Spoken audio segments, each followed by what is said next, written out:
January 17, 1942. The dawn breaks over the cold waters of the Solomon Sea. Mist curls like ghostly fingers over the deck of the Japanese cruiser, Chōkai. Muffling the clatter of boots and the tense whispers of officers, the horizon is a muted gray. The sun struggling to pierce a sky heavy with clouds and the weight of anticipation. Captain Hara stands rigid, eyes scanning the distance. Fingers brushing the polished rail, his heart is steady. Yet a tight knot of unease coils in his chest. Every gun on board is manned, shells counted. Calculations precise, every tactic honed through doctrine and discipline. Then the horizon erupts. American warships advance without hesitation. Salvos hammer the water with relentless fury. A storm of fire that seems to ignore the limitations of men and metal. The Japanese crew falters, astonished at the audacity, the sheer disregard for measured caution. Captain Hara's gaze tightens. Every shell fired by the Americans lands with a certainty that chills him. The war is no longer just a matter of skill. It is a contest of nerve, endurance, and audacity. The first shells splash near, shaking the deck beneath their feet. The stage is set, and the world is about to witness a collision of strategy and courage. By early 1942, the Pacific theater had become a vast chessboard of steel and fire, following the attack on Pearl Harbor in December 1941. The Japanese Empire had seized the initiative. Pushing deep into Southeast Asia and the Pacific Islands, Singapore had fallen. Malaya was under occupation. And the Philippines teetered on the brink of collapse. Japan's strategy was one of rapid, calculated expansion, securing key ports, airfields, and sea lanes before the Allies could respond. The Imperial Japanese Navy had become the backbone of this advance. Its officers prided themselves on precision, discipline, and conservation of resources. Ammunition was measured carefully. Every shell fired was accounted for. A product of doctrine developed over decades of training. Guns were aimed with meticulous calculation.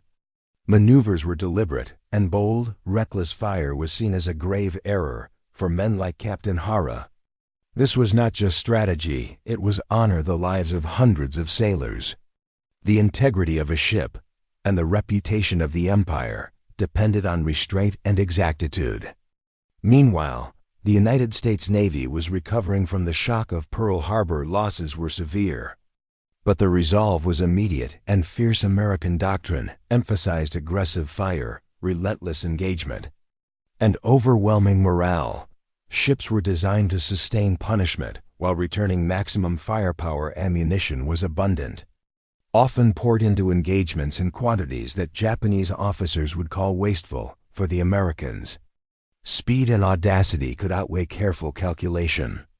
It was a psychological weapon as much as a tactical one.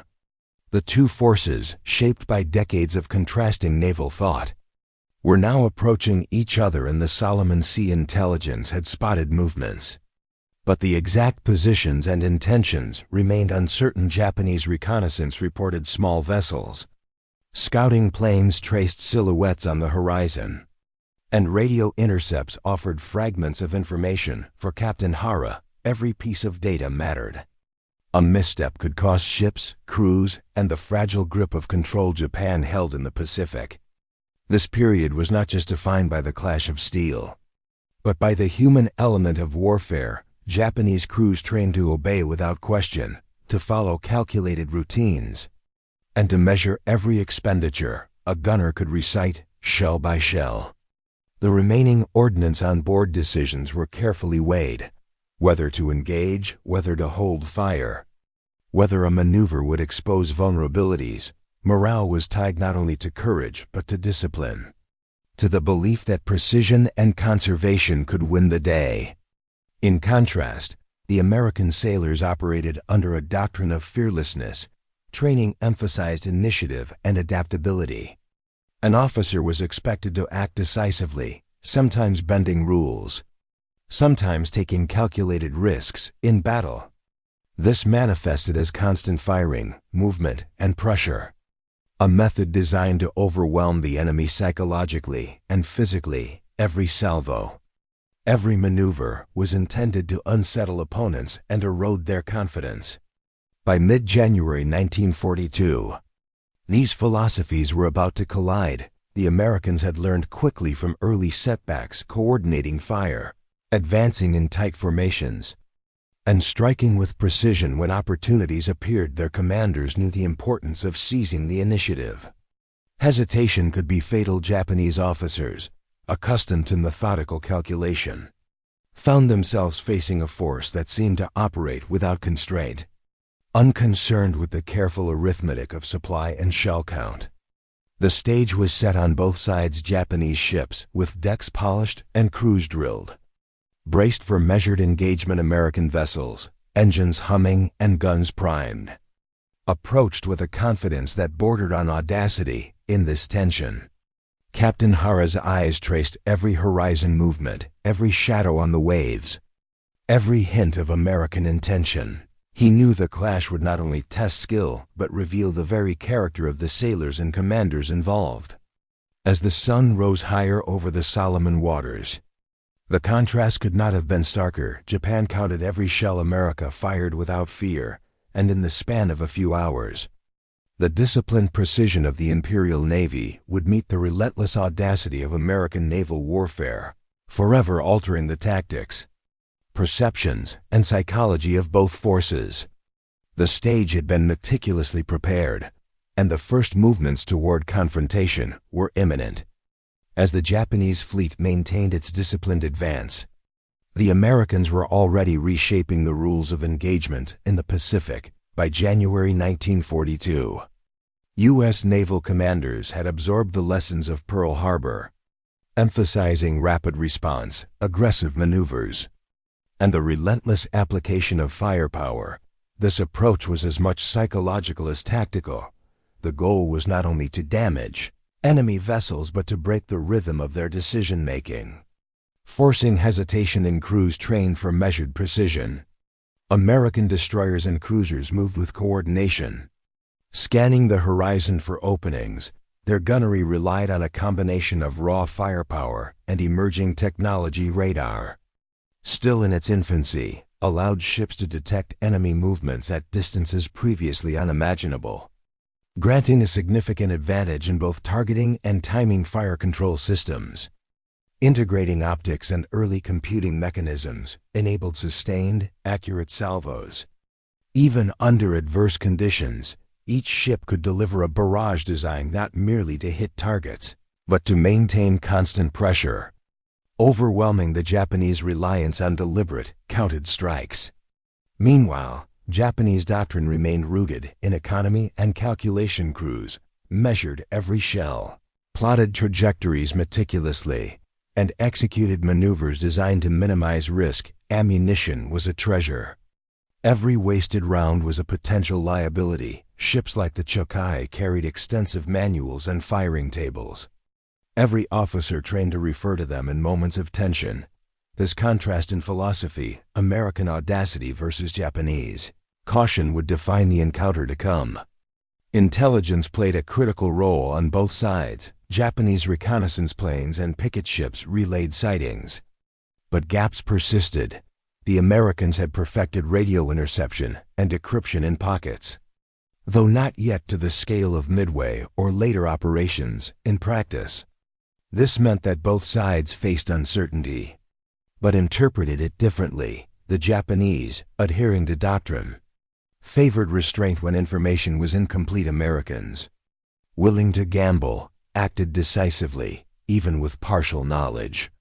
By the time the two forces were within visual range, early skirmishes had already begun. Japanese lookouts reported small flotillas advancing, probing the defensive screen. Each report was analyzed, cross-referenced, and interpreted in light of doctrine. Officers discussed options in hushed tones, weighing the number of shells available, the risk to capital ships, and the potential for American counterattack. The process was deliberate. Speed was subordinate to precision. American vessels, in contrast, approached with no sign of hesitation. Orders were shouted across decks, engines throttled for optimal positioning, and guns trained relentlessly on enemy silhouettes. Every salvo was intended to signal not just firepower but confidence. A psychological nudge toward panic. The Americans understood that in the Pacific, morale could be as decisive as material strength. Crews were encouraged to maintain an appearance of fearlessness, even under fire, ensuring that the Japanese officers would confront not only the physical threat of shells, but the unsettling certainty of American resolve. Technology amplified these philosophical differences. Japanese ships, while expertly constructed and heavily armored, lacked the integrated radar and centralized fire control that allowed American vessels to synchronize attacks across multiple platforms. The Americans could observe, adjust, and maintain volume fire over long distances, creating a continuous stream of incoming shells that challenged Japanese calculations at every turn. For officers like Captain Hara, this presented a stark dilemma: engage with caution and risk being overwhelmed, or fire aggressively and exhaust precious ammunition. As the morning progressed, small encounters tested each side's approach. Japanese gunners aimed carefully, selecting targets and measuring every round. American gunners, by contrast, released a torrent of shells, observing patterns, adjusting in real time, and maintaining unbroken pressure. The difference was not only tactical but existential. The Japanese were counting every shot, while the Americans treated fire as both weapon and statement of intent. By the time both fleets closed to engagement range, the stage was fully set. The contrast in doctrine, technology, and mindset could not have been more pronounced on one side: precision and conservation. On the other, audacity and relentless action. Captain Hara's crew braced themselves, aware that every decision in the coming hours could dictate survival across the water. American officers calculated nothing but the timing of their next salvo, their confidence unshaken by tradition or caution. And so, in the quiet tension before the first decisive clash, the two philosophies approached collision, a collision that would leave lasting impressions on both the men who fought and the history that would record it. On the deck of the Chōkai, Captain Hara's hands gripped the railing with an almost ceremonial precision. The men around him moved with trained efficiency, every motion rehearsed in drills, every glance aware of the potential cost of error. In Japanese naval culture, discipline was inseparable from honor.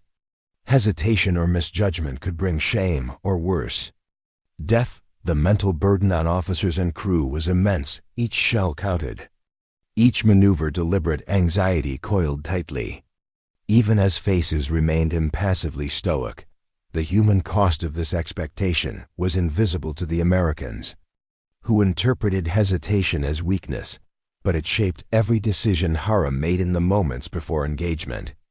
For American sailors, the human experience was radically different. Fear existed, of course, but it was managed through action. Continuous firing, coordinated maneuvers, and visible command. Decisiveness created a rhythm that drowned hesitation. Officers encouraged initiative, trusting crew judgment within broad parameters.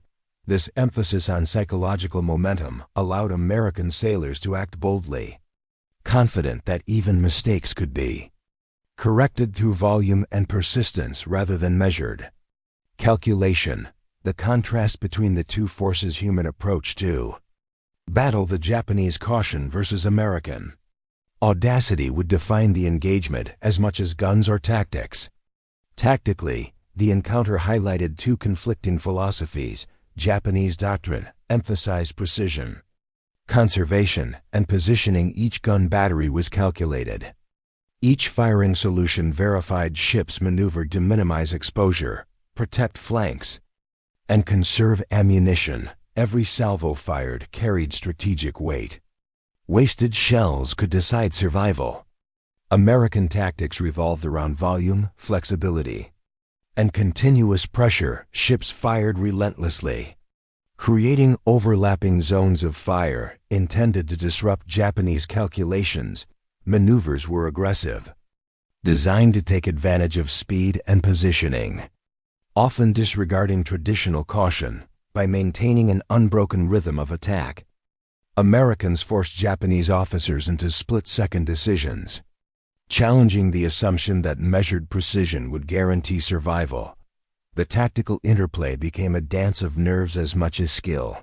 Japanese calculation against American audacity. Leadership on both sides was tested to its limits. Captain Hara's authority rested on a foundation of strict adherence to doctrine. Orders were deliberate, grounded in calculation, and reinforced by training. Yet the unpredictability of the Americans' approach forced him to confront situations for which there were no preset solutions.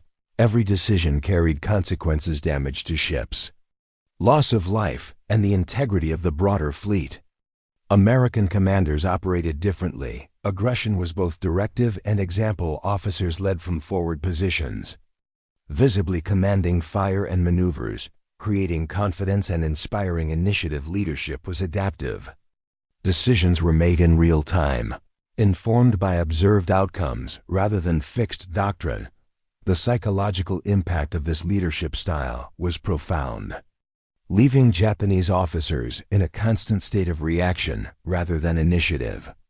Technology magnified the differences in philosophy. Japanese ships were robust, with formidable guns and disciplined crews. Yet their reliance on traditional optical range-finding and careful calculation slowed reaction time. Radar and centralized fire control systems were limited or absent, meaning that coordinated, high-volume attacks were difficult to counter. American vessels benefited from emerging technologies. Radar allowed early detection, enabling preemptive adjustments to firing solutions. Fire control systems integrated multiple data points, allowing sustained accuracy even under chaotic conditions. Shells could be adjusted mid-flight based on real-time observation, creating a constant barrage that outpaced Japanese calculations. This technological edge allowed Americans to maintain pressure without risking strategic miscalculations, turning audacity into measurable advantage. From the Japanese perspective, the Americans were a force that defied expectation. Reconnaissance reports, intercepted communications, and the first glimpses of advancing ships revealed audacity that seemed almost reckless. Captain Hara watched as salvos fell with unerring consistency, a relentless rhythm that contrasted sharply with Japanese doctrine of measured fire. Each shell, each maneuver, created a psychological burden, forcing officers to constantly reassess calculations. The Americans' disregard for traditional restraint was a tactical weapon in itself, and understanding their intentions became as critical as anticipating their trajectory. Misjudgment could cost lives and ships alike, and every moment spent hesitating amplified the danger. For the Americans, Japanese conservatism presented a different challenge. Their cautious approach made predicting enemy actions difficult. Patterns were slower to emerge. Gaps in Japanese fire were brief and calculated, requiring rapid exploitation. The U.S. Navy had to balance aggression with precision, ensuring that the relentless pressure did not overextend or expose their own formations. Understanding the enemy's mindset, discipline bound by doctrine, was as crucial as calculating distance, wind, or shell trajectory. The engagement also raised profound moral questions for both sides. For Japanese sailors, courage was inseparable from calculation. To fire recklessly or exhaust ammunition prematurely was dishonorable. Restraint, precision, and adherence to orders were measures of valor. Each decision carried ethical weight. Risking lives unnecessarily violated the code of duty. Yet failing to act decisively could also be fatal. The Japanese concept of courage intertwined intellect and discipline, demanding not only bravery but unwavering control under pressure. American sailors defined courage differently. Fear was acknowledged but managed through continuous action. Courage meant facing overwhelming odds boldly, trusting in training, leadership, and collective effort rather than individual calculation. The moral imperative was to act relentlessly, even when the risk was great. In practice, This philosophy allowed Americans to push beyond conventional limitations, turning audacity into both a weapon and a statement of resolve. Psychology played a silent but decisive role in the battle. Captain Hara and his officers were acutely aware that every shell fired by the Americans was a message as well as a threat. The relentless fire, combined with visible command confidence, created a mental pressure that challenged Japanese assumptions of control. Decision-making slowed, hesitations grew, and even trained crews experienced the subtle erosion of confidence. American crews, conversely, benefited from perceived invulnerability reinforced by doctrine, continuous action, combined with clear leadership and technological support, reinforced morale by acting without hesitation. They applied not just physical force, but a psychological one, exploiting the natural tension and caution embedded in Japanese strategy. This interplay of perception and action made the battle as much a test of nerves as of gunnery. Even before the full confrontation unfolded, the engagement offered strategic insights.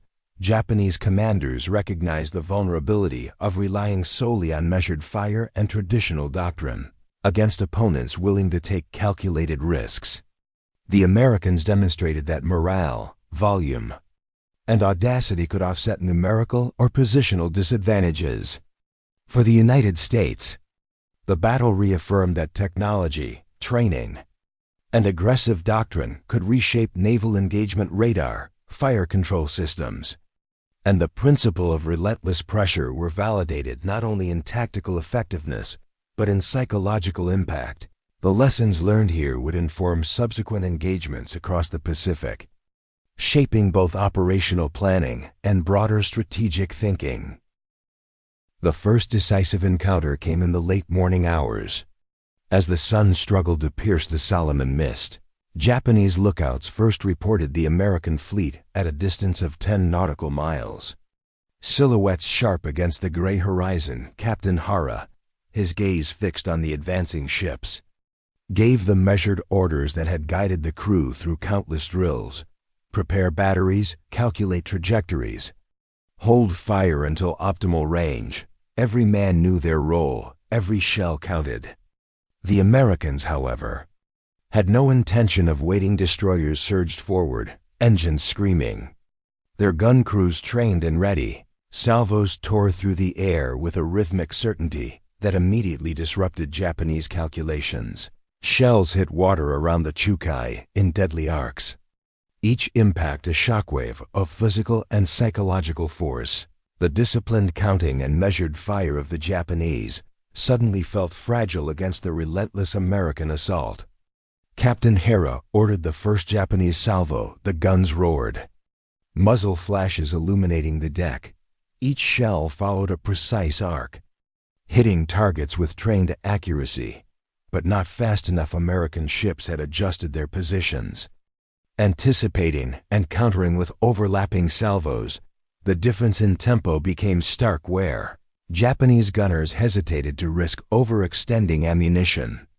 American crews fired continuously, correcting aim mid-barrage using early radar and optical observation.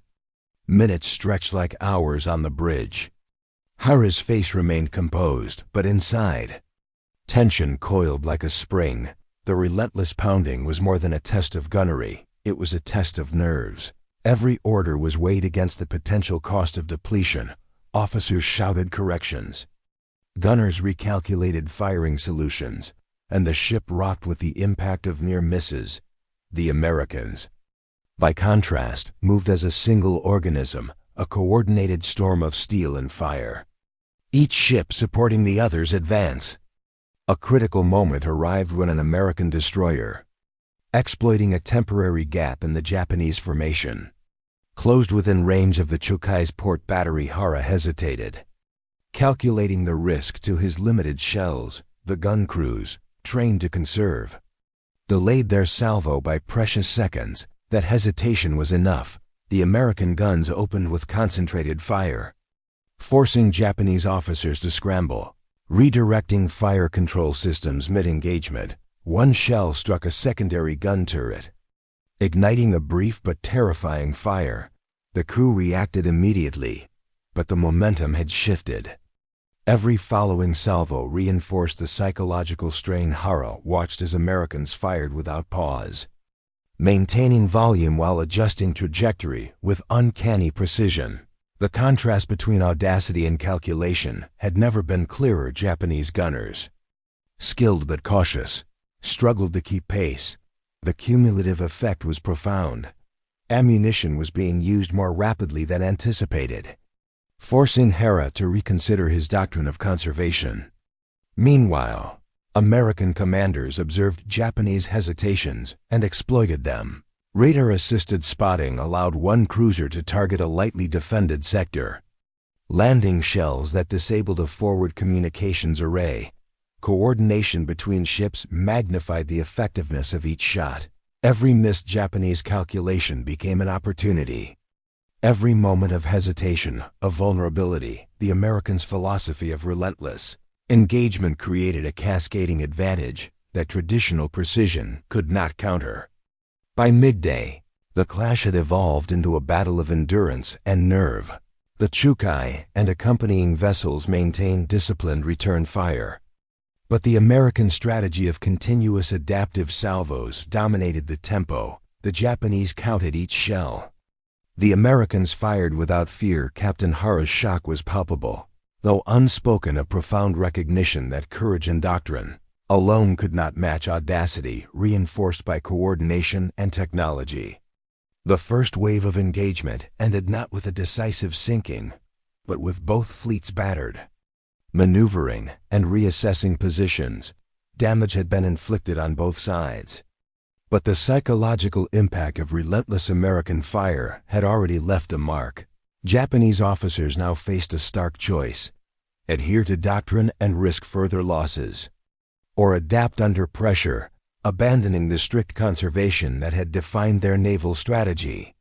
As the fleets pulled briefly out of range, the tension did not ease. Captain Hara's crew counted shells, repaired minor damage, and prepared for the next wave. The Americans adjusted formations, noting weaknesses in Japanese positioning, and prepared to strike again with unyielding resolve. The decisive battle had begun in earnest, and the outcome hinged not only on steel and fire but on nerve, perception, and the capacity to act under relentless pressure. The scene was set for the continuation of this climactic moment, where decisions, firepower, and human endurance would collide with irreversible consequences. The second wave of engagement began in the early afternoon. The sun now high but obscured by smoke and spray. Japanese vessels, already strained by the first exchanges, braced for renewed assault. Captain Hara's orders were crisp but weighed with urgency. Fire when necessary, conserve when possible, protect the formation. Every officer understood the stakes: the lives of hundreds, the integrity of the fleet, and the honor of command hung on decisions made in seconds. American ships advanced relentlessly, utilizing radar data and early fire control systems. They coordinated overlapping salvos that left little room for Japanese maneuvering. One after another, shells slammed into the water around the Japanese cruisers, producing showers of spray and shockwaves that rattled decks and crew alike. Even the most disciplined Japanese gun crews found their calculations challenged by the speed, accuracy, and adaptability of American fire.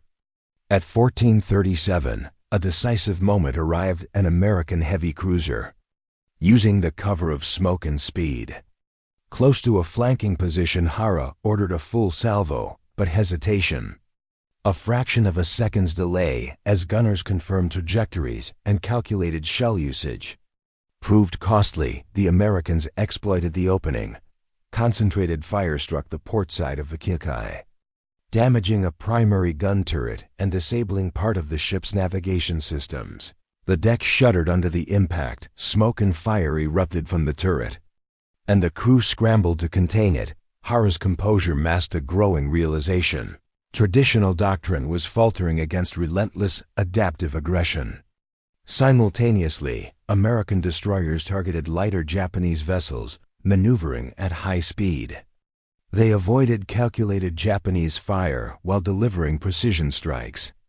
Demonstrating both the human and technological elements of their strategy, radar-guided gunnery ensured that every salvo landed with purpose, turning the tide not solely through brute force, but through relentless observation and adaptation. In response, Hara adjusted the formation, directing concentrated fire toward the nearest American ships. The Japanese gunners achieved intermittent success. One salvo disabled a radar mast, forcing temporary recalibration, but the cumulative effect of American fire continued to dominate. The psychological pressure was unrelenting. Every pause for calculation felt like exposure. Every second of hesitation, a potential death sentence. By 1522, a critical juncture had emerged. Japanese ammunition was depleting faster than anticipated. Captain Hara, adhering to doctrine but recognizing the peril, issued orders to prioritize targets. The Americans, meanwhile, maintained unbroken salvos across multiple vectors, exploiting gaps and forcing Japanese ships to react defensively. The clash had evolved into a contest of endurance, careful counting against audacious volume.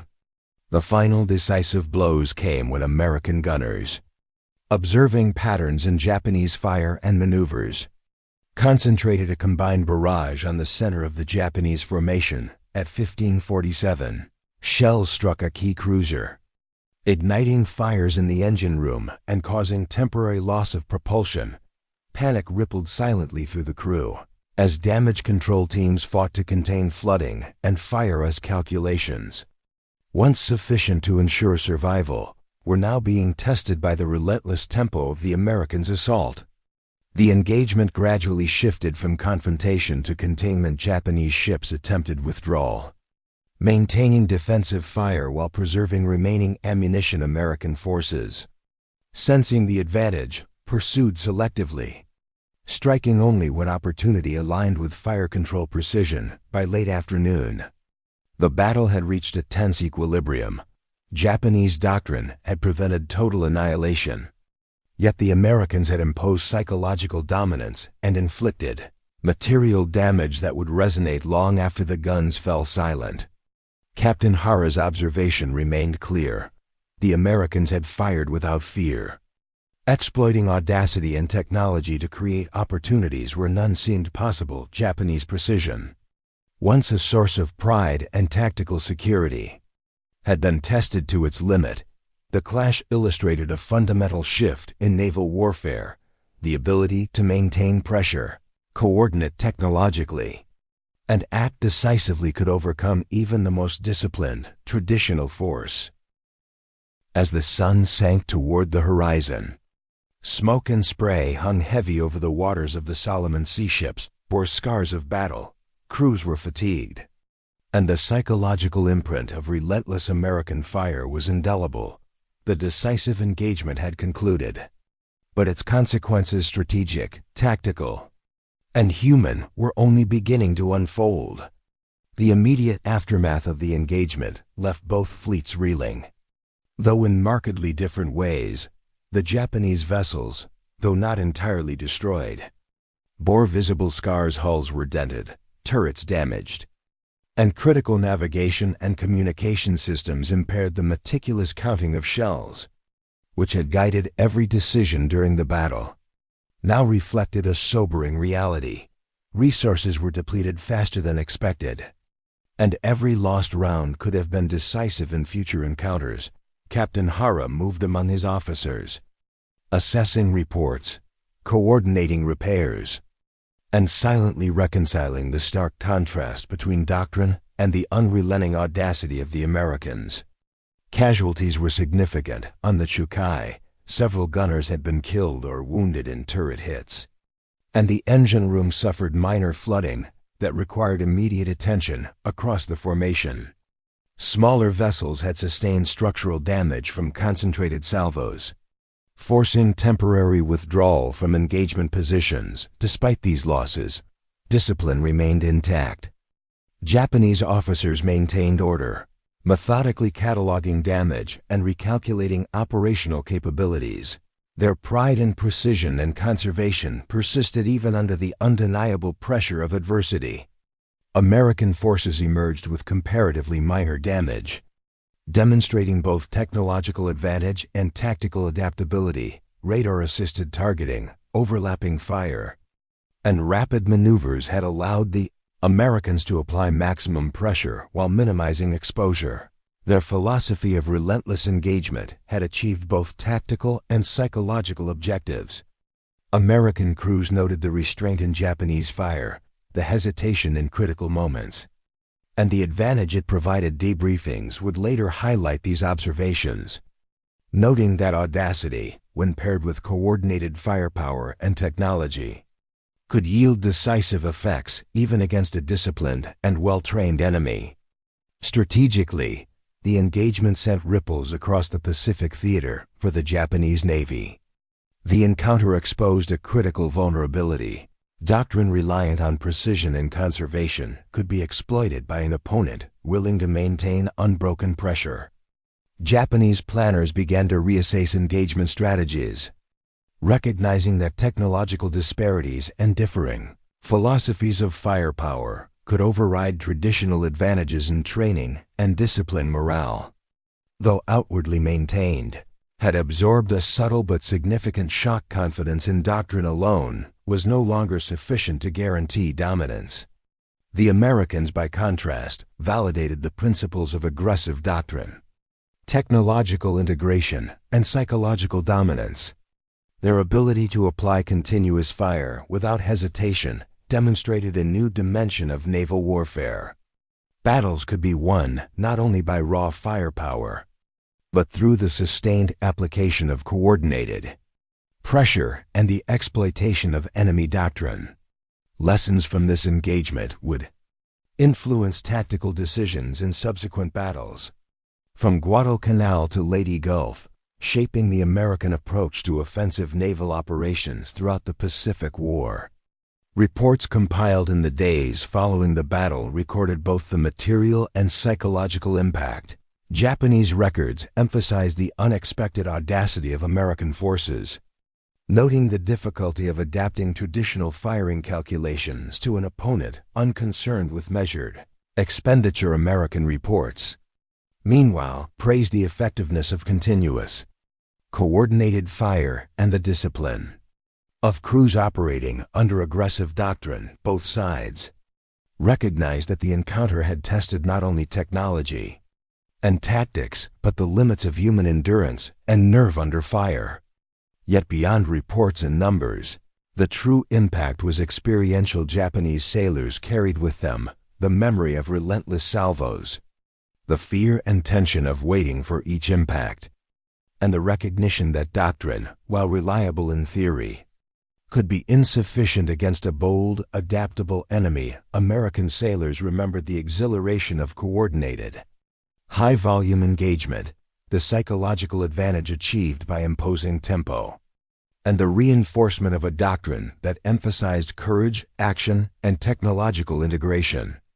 As the fleets regrouped and repaired, the first lessons of the engagement became clear. Japanese precision had been challenged by American audacity. American aggression had been tempered by strategic calculation, and the future of Pacific naval warfare would be defined by the interaction of these philosophies. The battle's immediate conclusion marked the end of one clash, but the beginning of a broader transformation in both tactics and morale. In the days following the engagement, the ramifications of the battle became increasingly evident. Japanese commanders conducted thorough damage assessments and recalculated operational readiness. Ships that had survived the American onslaught required extensive repairs. Turret malfunctions, hull breaches, and disabled communication lines limited immediate mobility. More critically, the engagement forced Japanese leadership to confront a sobering truth: their doctrine of measured fire and strict conservation, long a pillar of naval confidence, had been exposed as vulnerable to relentless pressure and technological innovation. Psychologically, the impact was profound. Captain Hara, while outwardly composed, privately acknowledged the unsettling audacity of the American sailors and officers alike grappled with the dissonance between their ingrained training and the reality they had faced. Counting shells and executing precise calculations had once ensured control. Now, against an enemy firing without restraint, those same methods felt almost fragile.